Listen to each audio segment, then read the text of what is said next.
নমস্কার শ্রোতা বন্ধুরা, সন্ধ্যায় গল্পের আসর ইউটিউব চ্যানেলে তোমাদের সবাইকে স্বাগত।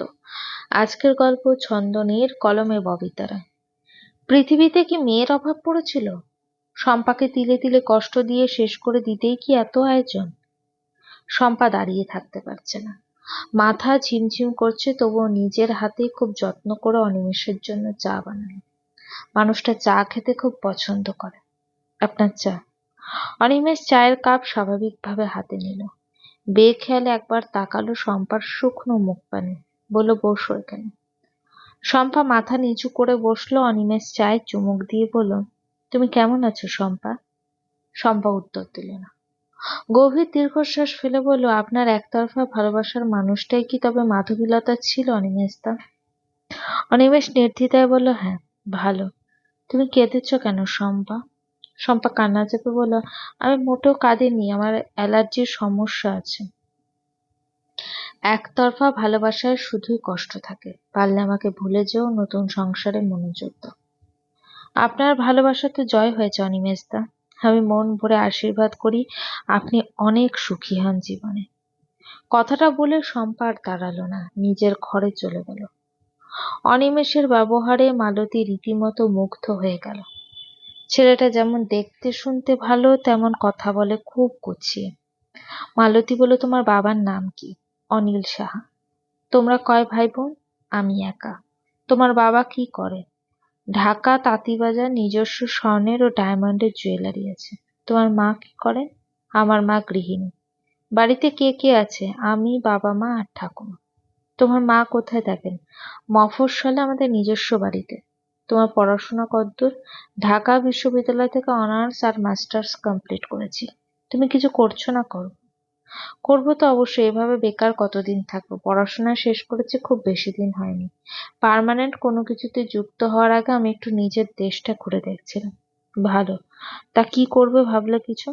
চাকরি করার আপাতত ইচ্ছা নেই, বাবার ব্যবসা বুঝে নেব। ঢাকা কি শুধু নিজস্ব দোকানই আছে, না একটা ফ্ল্যাটও আছে? নিজস্ব। হ্যাঁ। তোমার মা তাহলে ঢাকা থাকেন কেন? ঠাকুমার জন্য। ওনার নাকি শহরে দম বন্ধ হয়ে আসে। মা খুব অল্প বয়সে বউ হয়ে এসেছিল, বউ শাশুড়ি একসাথে থাকতে থাকতে এখন আর কেউ কাউকে ছাড়া থাকতে পারে না। যদিও ওনাদের দিনের বেশিরভাগ সময় ঝগড়া লেগে থাকে, তবু একজন আরেকজনকে না দেখলে অস্থির হয়ে যায়। মালতী মন্ত্রমুগ্ধের মতো অনিমেষের কথা শুনছে। ছেলেটা চমৎকার কথা বলে, ছেলেটার চলাফেরা খুব সাধারণ। মাধবীলতা আমার খুব আদরের মেয়ে, ওর ব্যাপারে সবই তো জানো তুমি। জীবনে খুব বড় রকমের কষ্ট পেয়েছে। ওকে আর নতুন করে কষ্ট দিও না বাবা, সারা জীবন আগলে রেখো তুমি। আপনি একদম চিন্তা করবেন না, কথা দিলাম, সারা জীবন মাধবীলতাকে আগলে রাখবো আমি। আজকে রাতটা থেকে গেলে আমি খুব খুশি হব। অন্য একদিন এসে অবশ্যই থাকবে। আজ না, আঙ্কেল আসলে আমি আঙ্কেলের সাথে দেখা করে বিদায় নেব। আর একটা কথা, মাধবীলতার জেদের জন্যই আপনাদের না জানিয়ে বিয়েটা করে ফেলতে হয়েছে। তবে আমরা দুই পরিবারের সম্মতিতে বড় করে বিয়ের অনুষ্ঠান করতে চাই। বেশ, কিছুদিন যাক, দুই পরিবার একসাথে বসে এই ব্যাপারে কথা বলা যাবে। আপনাদের নিমন্ত্রণ রইল আন্টি, আপনারা সবাই মিলে একদিন আমাদের বাসায় যাবেন। বিদায় বেলায় মাধবীলতাকে শক্ত করে জড়িয়ে ধরে মালতী হাউমাউ করে কাঁদল। মাধবীলতার বাবার চোখে জল এসে গেল। এই বিয়েতে সবচেয়ে বেশি খুশি হয়েছে রঞ্জিত। খবর পেয়ে ছুটে এসেছিল। ও আগে থেকে চিনত অনিমেষকে, ওর সাথে খুব ভালো একটা সম্পর্ক আছে। মাধবীলতা এতদিনে কাজের মতো একটা কাজ করেছে। বেছে বেছে হীরাকে এই জীবনসঙ্গী হিসাবে বেছে নিয়েছে। এই ছেলেটা সাধারণভাবে চলাফেরা করলেও ছেলের বাবার ঢাকা তাঁতীবাজারে রমরমা হীরা স্বর্ণের ব্যবসা। ওনার ব্যবসা দিন দিন ফুলে ফেঁপে বড় হচ্ছে। উনি যে কত টাকার মালিক তা বোধহয় উনি নিজেও জানেন না। সবচেয়ে বড় কথা, ভদ্রলোকের যা কিছু আছে সব অনিমেষ একা পাবে। তাছাড়া অনিমেষ যদি কোনো কাজবাজ নাও করে বসে বসে খায়, এত সম্পদ ফুরাবে না। অনিমেষ খুব ভালো একটা ছেলে। ওর বাজে কোনো নেশা নেই, তবে সিগারেট খায়, সিগারেট তো রঞ্জিত খায়, এটা আর বড় কোনো ব্যাপার না। সঞ্জয়ের থেকেও অনিমেষকে বেশি পছন্দ করে রঞ্জিত। অনিমেষের গানের গলাও অসাধারণ। গান শিখলে অনেক বড় শিল্পী হতে পারত। ছেলেটা একটু ভবঘুরে টাইপের, কখনো অহংকার করে না, তবে এত সাধারণভাবে চলাফেরা করে দেখে বোঝার উপায় নেই এই ছেলের বাবা রোজ দুহাতে দুই কারি কারি টাকা রোজগার করে। শম্পার ভুলেও ওদের সামনে আসেনি। সেই যে অনিমেষকে এক কাপ চা দিয়ে শম্পা ঘরে গেছে, মাথা ব্যথার অজুহাতে আর ঘর থেকে বের হয়নি। রঞ্জিত মনকে বিদায় দিয়ে ঘরে এলো, শম্পা একটাও কথা বলল না। রঞ্জিতের তাতে অবশ্য কিছু আসে যায় না। রঞ্জিত গামছা নিয়ে স্নান করতে বাথরুমে ঢুকে গেল। স্নান সেরে গামছা দিয়ে মাথা মুছতে মুছতে ঘরে এসে দেখলো শম্পা তখনও ভাবলেশহীনভাবে জানলার পর্দা ধরে দাঁড়িয়ে আছে। রঞ্জিত ভেজা গামছাটা ইচ্ছে করে বিছানায় ফেললো। শম্পা দেখেও কিছু বলল না। রঞ্জিত বেশ অবাক হলো, তবে মুখ খুলে কিছু বলল না। এমনি দিন তো কথার খই ফুটে, আজ আবার কি হলো কে জানে।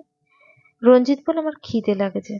শম্পা নিঃশব্দে ঘর থেকে বেরিয়ে গেল এবং রঞ্জিত হকচকিয়ে গেল। অন্যদিন হলে তো মুখের ওপর বলে দিত, আপনার খিদে লেগেছে তো আমি কি করব, আমি কি ভাত যে আমাকে খেলে আপনার খিদে মিটবে। এই সামান্য কথার জন্য ওদের মাঝে বিশাল ঝগড়া লেগে যেত। ঝগড়ার মেয়েটা কখনো হারে না, এত ঝগড়ুটে কি বলবো। শম্পার হাতে ভাতের থালা দেখে রঞ্জিত সত্যি সত্যি চমকে উঠল। এই মেয়েটা হঠাৎ কি হলো, এত শান্ত হয়ে গেছে। এটা কি কোনো ঝড়ের পূর্বাভাস? রঞ্জিত আর বিস্ময় চেপে রাখতে পারল না। শম্পার মুখোমুখি দাঁড়িয়ে বলল, কি হয়েছে তোমার? শম্পা চোখ তুলে তাকালো। শম্পার বিষণ্ণ চোখের দিকে তাকিয়ে রঞ্জিতের মনটাই খারাপ হয়ে গেল। শম্পা দীর্ঘশ্বাস ফেলে বলল, কিচ্ছু হয়নি। কথা বলছো না কেন? এমনি দিন তো কথার খই ফোটে। শম্পা উত্তর দিল না। বিছানা থেকে একটা বালিশ নিয়ে মেঝেতে শুয়ে পড়ল। রঞ্জিতের প্রচুর রাগ হয়ে গেল। হঠাৎ করে এত ঢঙের মানে কি? স্পষ্ট করে কিছু বলছেও তো না।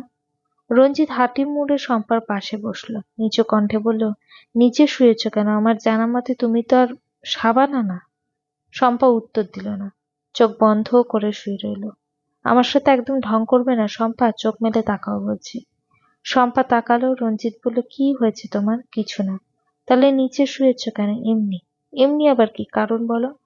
আমার কথা বলতে ভালো লাগছে না। কেন কথা বলতে ভালো লাগছে না তোমার? সারাদিন তো ভাঙা রেডিওর মতো বকবক করে আমার মাথা ধরিয়ে দাও। এখন চুপচাপ থাকলে আমি মেনে নেব কি? কি হয়েছে তোমার বলো? বললাম তো কিছু না। তাহলে এত নিচে শুয়েছ কেন? এমনি। এমনি বললে তো আমি মানবো না। আপনি কি আমাকে শান্তিতে থাকতে দেবেন না? তুমি আমাকে শান্তিতে থাকতে দাও, তাহলে তো নিজে আমার কাছে শান্তি আশা করছো কেন? আমার মাথা ব্যথা করছে, মানে অযথা আপনার সাথে বকবক করতে ভালো লাগছে না। তোমার কি হয়েছে শম্পা? মানে তুমি এভাবে কথা বলছো কেন? কিছু হয়নি। কিছু যদি নাই হয় তাহলে খাটে গিয়ে শুয়ে পড়ো। শম্পা আর একটা কথাও বলল না। রঞ্জিত শম্পার কথা বলার আর অপেক্ষা করলো না। আচমকা শম্পাকে কোলে তুলে নিল। শম্পা ছটপটে উঠল, চোখ রাঙিয়ে বলল, নামান, আমাকে নামান বলছি। রঞ্জিত মুখ টিপে হাসল। এই তো। শম্পা ধীরে ধীরে স্বাভাবিক হচ্ছে। শম্পার মুখে দেখে মনে হচ্ছে পুরোপুরি ঝগড়ার মেজাজে আছে। অনিমেষ মাধবীলতাকে নিয়ে যখন বাড়ি পৌঁছালো তখন রাত বাজে 11টা। অনিমেষের মা অনিতা সাহা দরজা খুলতেই হতভম্ব হয়ে গেল। মাধবীলতাকে দেখে অস্ফুট স্বরে বলল, মেয়েটা কে অনি? অনিমেষ নির্দ্বিধায় বলল, তোমাদের বৌমা। অনিতা হাউমাউ করে কেঁদে ফেলল।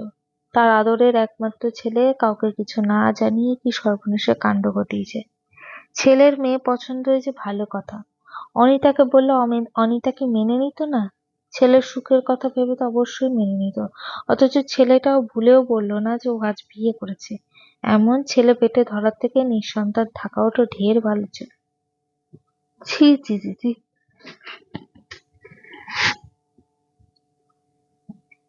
এসব কি অলক্ষণে কথা ভাবছে অনিতা? রক্ষে করো, রক্ষে করো ঠাকুর, মনের কুচিন্তা দূর করে দাও।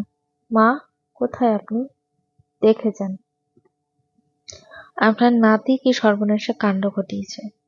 অনিতা অল্পতেই হাইপার হয়ে যায়। বাবার ভাষ্যমতে অনিমেষের মায়ের বোধ বুদ্ধি একটুও না, অনেকটাই কম। ওই তো ঠাকুমা আসছে। এসে দেখলো অনিমেষের বউ নিয়ে দরজায় দাঁড়িয়ে আছে। অনিতা ছেলের এক হাত জড়িয়ে ধরে হাউমাউ করে কাঁদছে। কান্নাটা অবশ্য স্বাভাবিক। ঠাকুমা চশমাটা নিয়ে ঠিকঠাক করে পরে নিল। মাধবীলতাকে খুঁটিয়ে খুঁটিয়ে দেখে বলল, তুমি সেই মেয়েটা না, সঞ্জয়ের বিয়ের সময় এসে খুব কান্নাকাটি করছিলে? মাধবীলতা চমকে উঠল। অনিতা কান্না থামিয়ে বোকার মতো মাধবীলতার মুখ পানে তাকিয়ে দিল। তাই তো, সেই মেয়েটাই তো। ছি ছি ছি ছি ছি। এইরকম একটা মেয়েকে অনিমেষ কেন বিয়ে করলি? এ বউ মানবে না অনিতা, কিছুতেই মানবে না। অনিমেষ বলল, ঠাকুমা আমরা কি সারা রাত এখানেই দাঁড়িয়ে তোমাদের ভাষণ শুনবো নাকি ভেতরে যাওয়ার অনুমতি পাবো? আমাদের না জানিয়ে কাকে বিয়ে করে এনেছিস জানি তুই? লোকে তোর বউ দেখলে তো ছিছি করবে। অনিমেষ বলল, তোমরাই তো ছিছি করে সারতে পারছো না মা, তা লোকে আর কি ছিছি করবে? যাই হোক, আজ রাতটা দয়া করে ঢুকতে দাও, প্রচন্ড ক্লান্ত লাগছে, কাল ভোরেই চলে যাবো আমরা। অনিতা আটকে উঠলে বলল, কোথায় যাবি? লোকে ছিছি শোনার জন্য তো আর আমার বউকে এই বাড়িতে ফেলে রাখবো না মা। অবশ্যই আমরা দুজন ঢাকার ফ্ল্যাটে উঠবো। আমি এই বিয়ে মানি না। তুমি না মানলেও আমার কিছু করার নেই, বিয়েটা আমি করেছি, সংসারটা আমিই করব। তোমার না মানায় কিছু আসে যায় না আমার। গল্পটি কেমন লাগলো অবশ্যই আমাকে কমেন্ট করো। আর গল্পটি যদি ভালো লেগে থাকে চ্যানেলটিকে সাবস্ক্রাইব করো।